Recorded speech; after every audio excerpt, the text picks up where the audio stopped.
Hollywood, welcome to Starlight Mystery Theater. Mathew Slade, private investigator. We invite you to take your seat as Slade unfolds a case of murder.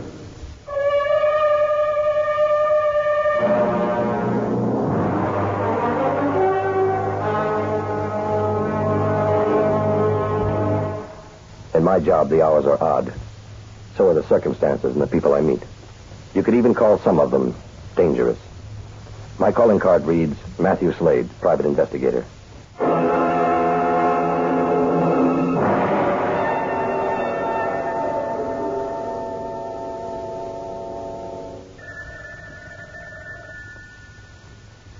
Hello?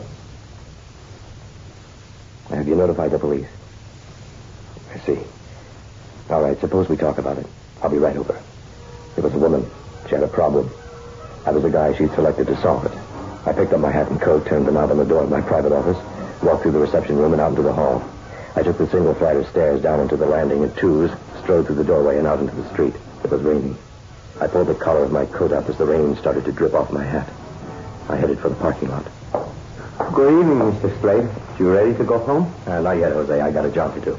Well, must be a very important case for you to be out on a night like this. Yes, very important. It involves a dead man. I drove off the lot and headed for 43 Meadowbrook Crescent, a 12-minute drive from my office. Meadowbrook's on the east side of town, a fashionable area for the society set. The clock on my dash panel read 8:45 as I drove through the impressive gateway and up the gravel drive to our white mansion. I'd known the victim. His name was Miles Regan. He'd hired me several months ago to trace a rare coin.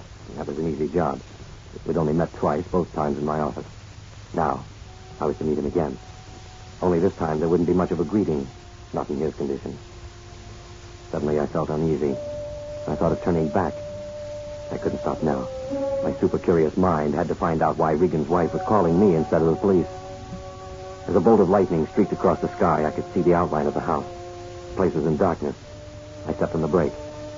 Before I had time to turn the motor off, the front door opened and Marion Regan stepped out into the porch.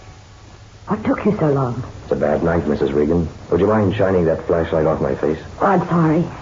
Come in. Where is he? In the living room. Through here, Mr. Slade. What happened to the lights? They went off just after I called you. The power lines must be down. It's pretty black in here. Doesn't it frighten you? Nothing frightens me now. Not after what I've been through. He's over there by the fireplace. Let me have the flashlight. Yeah, shot through the heart. Is this your husband's gun? Yes. It was an accident, Mr. Slade. Now, suppose you tell me all about it. Yes, only let's get out of this room. We can talk in the library. There's a couch over by the window. We can sit there. Mind the table, Mr. Slade. Oh, thanks. All right, now, let's have it from the beginning. Yes, from the beginning. It all started around 2 o'clock this afternoon. We were in the other room. Miles was sitting at the desk writing. I was on the couch listening to the radio. That concludes our program of Symphonic Rhapsodies. For the next 15 minutes, the piano melodies of William Bryan.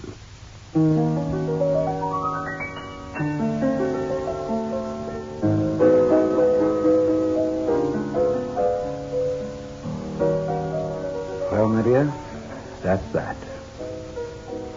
You're still determined to go through with it? How do you know it'll work? It will work. I'll mail this letter on our way to Mountain Springs, and then... Miles, why must you run away from this? Marion, do you realize my predicament?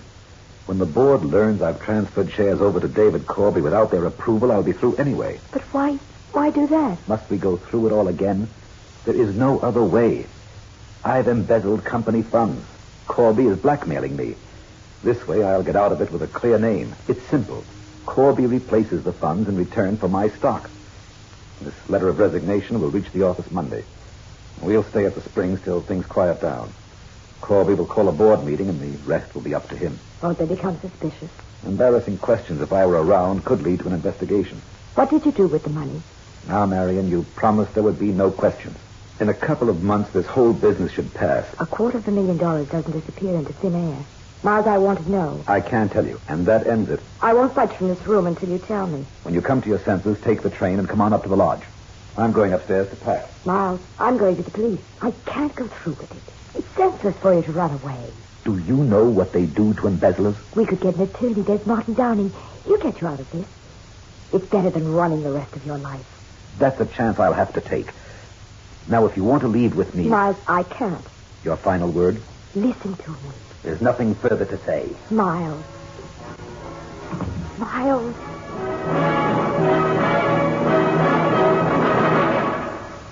I'd like a cigarette if I may, Mr. Slade. Oh, the lights. They must have repaired the power lines, thank heaven. Thank you. What do you know about David Corby? He's head of the legal department and a member of the board of directors. He's an ambitious man. What happened after your husband left the room? I decided to call on David Corby to see if he'd listen to reason. I pleaded with him, begged him to give Miles a chance. He wouldn't listen. He said Miles deserved what was coming to him. Where does this Corby live? Savoy Towers apartment, Snob Hill. What happened when you returned home? Miles was in the living room. He'd been drinking. Where have you been? To the police to turn me in? Of course not. You were anxious enough to try and persuade me to give myself up? Well, I'm not going. Miles. You've been to the police, haven't you? Miles. Haven't you? You're hurting my arm. You're drunk. You don't know what you're saying. Drunk, huh? I'll show you how drunk I really am. Miles, put that gun down. Try to send me to jail. Listen to me. I haven't been to the police. I wouldn't. Stay back. Now, get back, I tell you. Give me the gun, Miles. Let go of my wrist. I told you to stay back.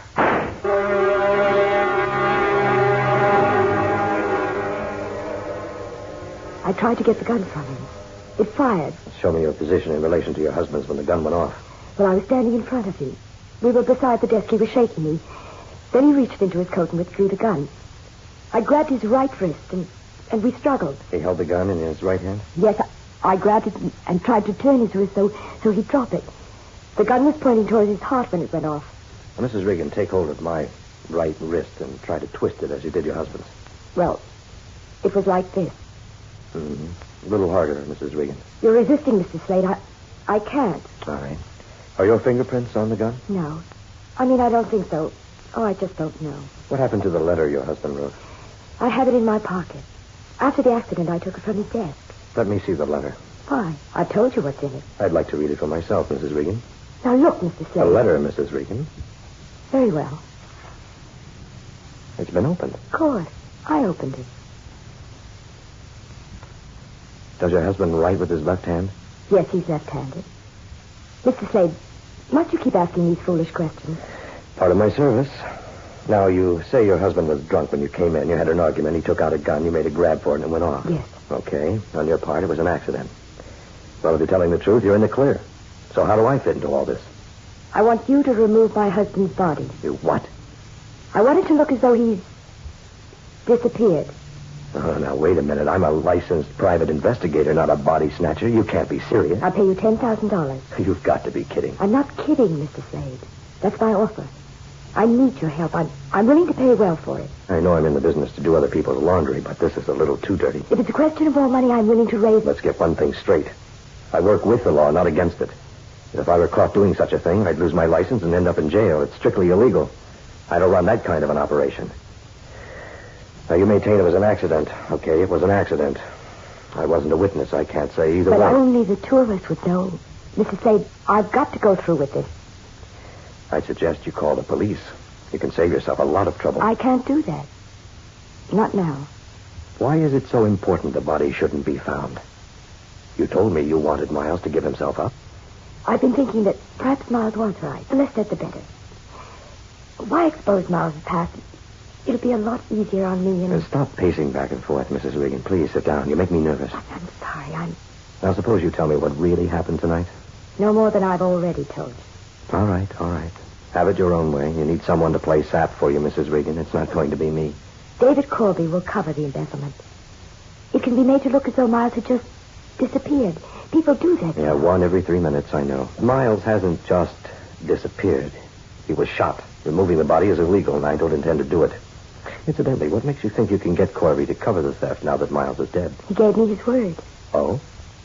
Before you arrived, I phoned him. Told him about the shooting.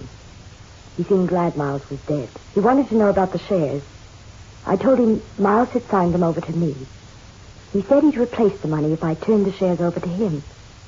I told him no. You're playing with dynamite, Mrs. Regan. There's still time to get out of this before it's too late. I didn't want to tell you this. It's Corby. I'm afraid for my life. He's out to kill you?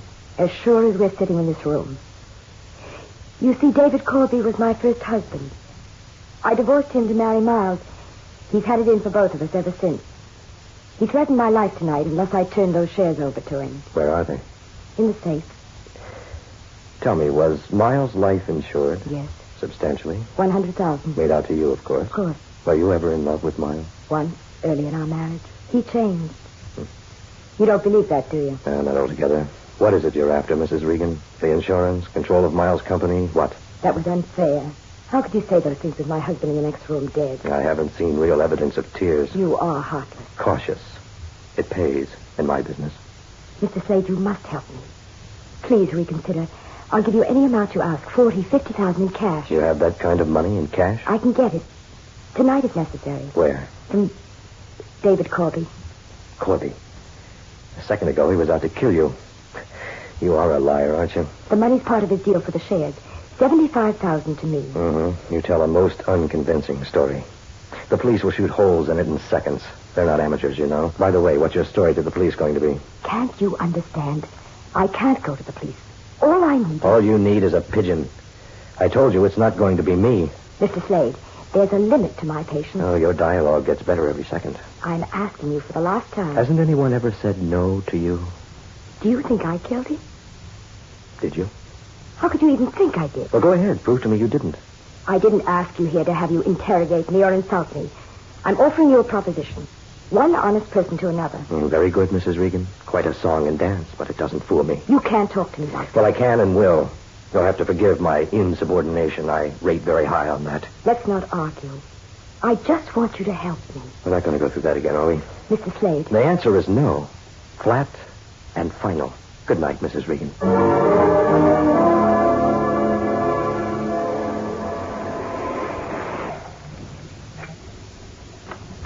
Park it, Jose. Yes, sir, Mr. Slade. You going to be working long? A couple of hours, some paperwork to clear up. Hey, what happened with that case you were just on? An accident, Jose. At least that's what the lady called it. An accident. I was back in the office trying to wade through my tax return, but I couldn't keep my mind on the job. I kept thinking of Miles Regan lying cold as ice on that living room floor. His wife begging me to dump the body. Her story wouldn't stand up at an old ladies' tea party, let alone a police grilling. Questions racked my brain. I knew I should be calling the police and making a report. Curiosity got the better of me. David Corby lived at the Savoy Towers. 18 minutes later, I was pressing his door buzzer.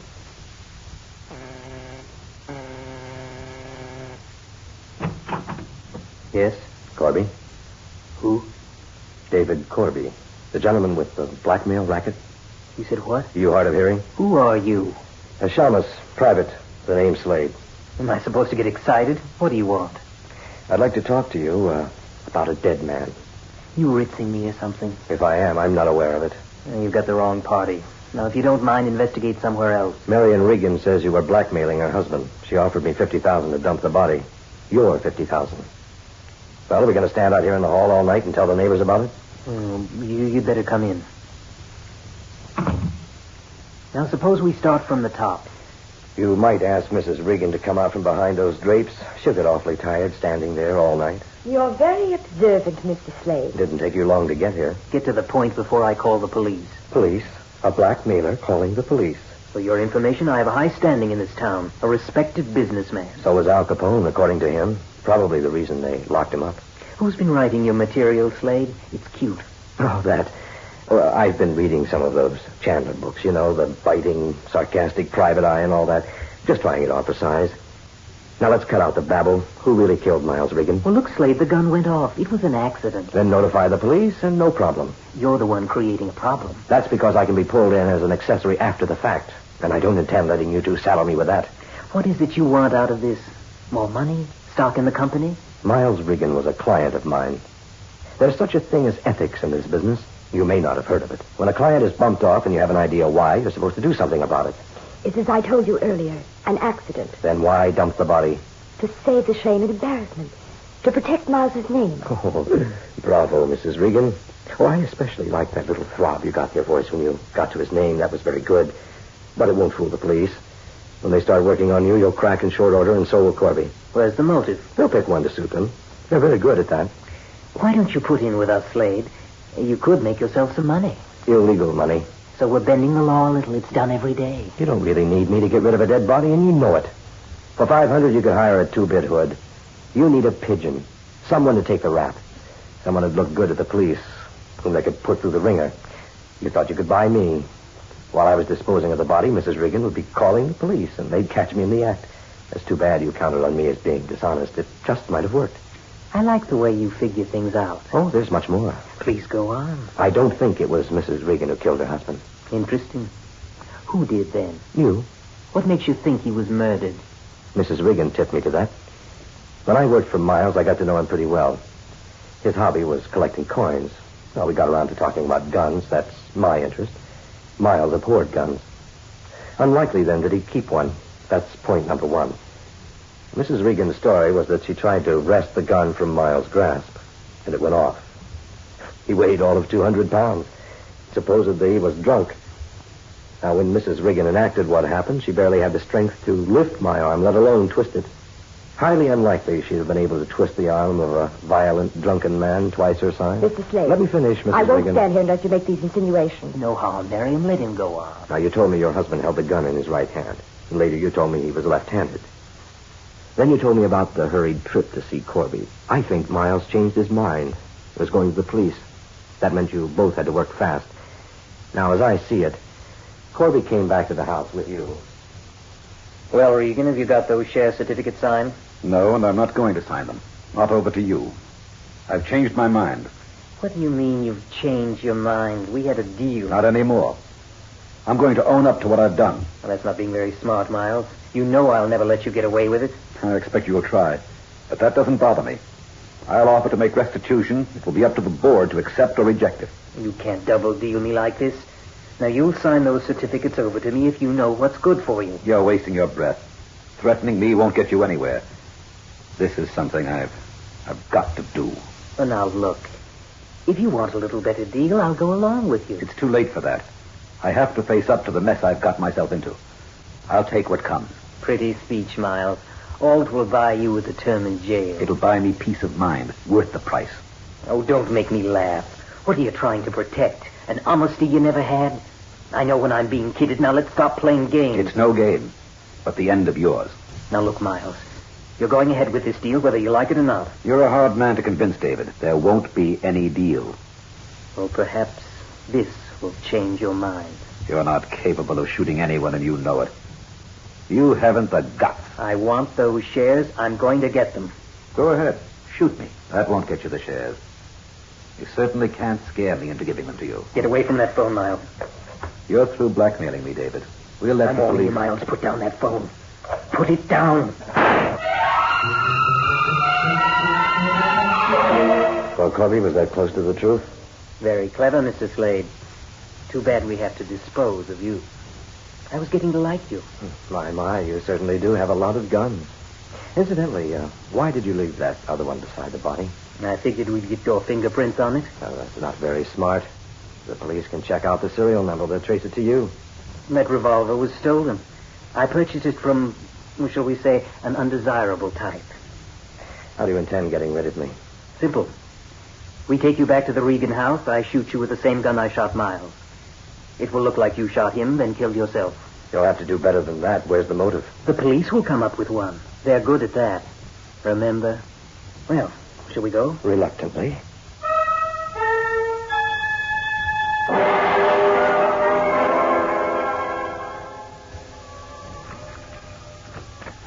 It's unlocked. I thought I'd locked it before I left. Inside. Get the lights, Marion. Okay, Slade. Over near his body. Pleasant dreams. Drop that gun, Corby. Turn around. Make it slow. What is this? Who are you? That's Sergeant Dinelli, Homicide Division. Good timing, Sid. You had me worried for a moment. I knew I should never have listened to you, David. Shut up, Marion. He's got nothing on us. I have enough, Corby. When, may I ask, did you tip off this detective, Slade? I saw Mrs. Regan's car parked outside your apartment building. I called Sergeant Dinelli from the lobby. Told him I had a hunch it was you who'd killed Regan. I convinced him I could lure you back to the house and get a confession. How stupid of me. Yeah, I've seen them, all shapes and sizes. They all end up tripping themselves.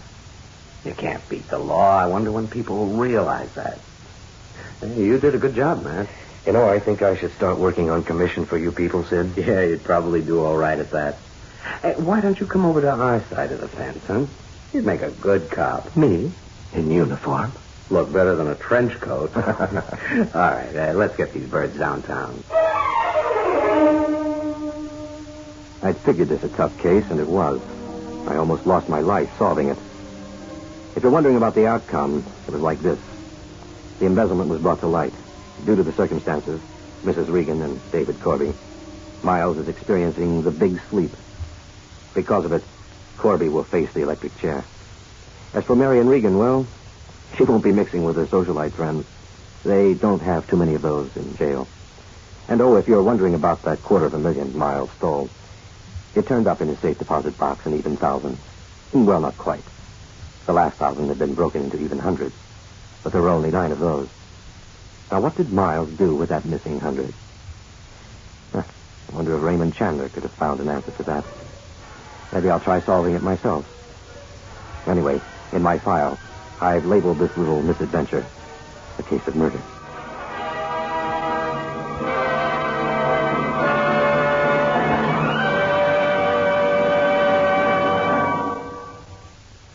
This is the United States Armed Forces Radio and Television Service.